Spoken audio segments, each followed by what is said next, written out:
The story begins with a seasoned commercial airline captain who has spent decades mastering the skies, suddenly finding himself at the center of a life-altering event. It's a cold winter day when his routine flight takes off from New York City. Just moments into the ascent, the unthinkable happens. A flock of birds strikes the aircraft, causing both engines to fail almost instantly. Faced with a catastrophic situation, the captain and his co-pilot are left with mere seconds to make decisions that will determine the fate of everyone on board. With all traditional options vanishing quickly, the captain calculates the risks. Returning to the airport seems unlikely, as there is neither the altitude nor the thrust needed to safely land. The densely packed urban environment below leaves no safe alternatives. In an act of extraordinary composure, he decides to guide the plane toward the Hudson River, a bold and unprecedented move. His focus is unwavering as he communicates with air traffic control, his co-pilot, and the flight attendants to prepare for the water landing. The descent is tense and harrowing. Inside the cabin, passengers brace for impact, clutching their loved ones and whispering prayers. The plane touches down on the icy river, and against all odds, it stays intact.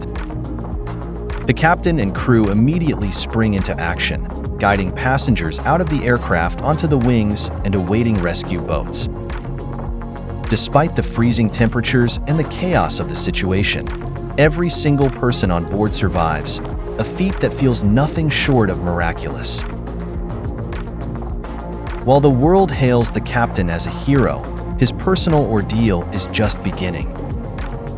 An official investigation is launched to examine whether his decision to land in the river was necessary. Simulation after simulation suggests that returning to the airport might have been a viable option. The captain, however, maintains that his decision was driven by experience and intuition, not by theoretical scenarios. The weight of the inquiry takes a toll on him. Flashbacks reveal his lifelong commitment to aviation, from his early days as a young pilot to his years of handling challenging situations in the air. These memories underscore how much of his identity is tied to his work. The hearings grow more intense as investigators question his judgment, suggesting he may have endangered lives unnecessarily. Through it all, the captain wrestles with his own doubts. He replays the event in his mind over and over, questioning whether there was something he could have done differently. But his steadfast belief in the choices he made, combined with the support of his co-pilot and family, keeps him grounded. The film does not shy away from showing his vulnerability, making his eventual triumph all the more powerful. The turning point in the investigation comes when the human factor is considered. Initial simulations had not accounted for the time it would take a real person to assess the situation and act.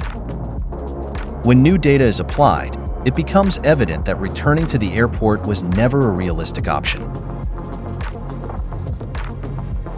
The inquiry concludes with a unanimous acknowledgement of the captain's extraordinary judgment under pressure.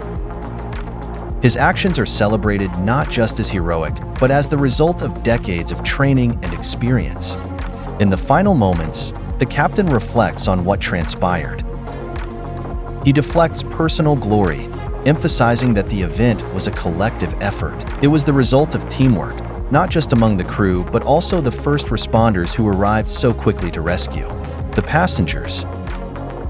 The story ends with a sense of closure, not only for the captain, but for everyone who was part of that unforgettable day.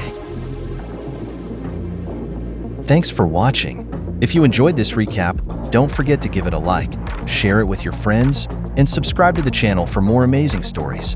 And hit that bell icon so you never miss an update. See you in the next video.